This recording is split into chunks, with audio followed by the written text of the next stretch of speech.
Mahatma Gandhi was arrested, but his supporters pressed on with the campaign.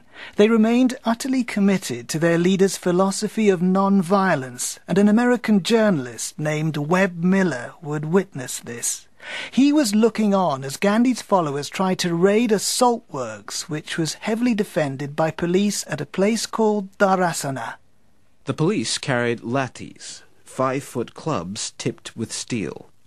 In complete silence, the Gandhi men drew up and halted 100 yards from the stockade. Police officials ordered the marchers to disperse.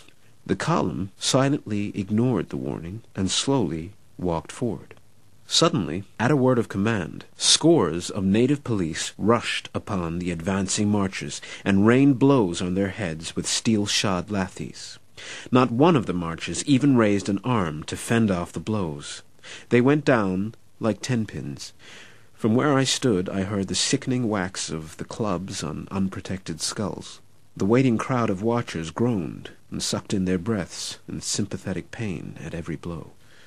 Those struck down fell sprawling, unconscious, or writhing in pain, with fractured skulls or broken shoulders. In 2 or 3 minutes the ground was quilted with bodies. Great patches of blood widened on their white clothes. When every one of the first column had been knocked down, stretcher-bearers rushed up and carried off the injured to a thatched hut which had been arranged as a temporary hospital. Then another column formed, while the leaders pleaded with them to retain their self-control. They marched slowly towards the police. Although everyone knew that within a few minutes they would be beaten down, perhaps killed, I could detect no signs of wavering or fear. They marched steadily, with heads up, without the encouragement of music or cheering or any possibility that they might escape serious injury or death. The police rushed out and methodically and mechanically beat down the second column. There was no fight, no struggle. The marchers simply walked forward until struck down. There were no outcries, only groans after they fell. There were not enough stretcher-bearers to carry off the wounded.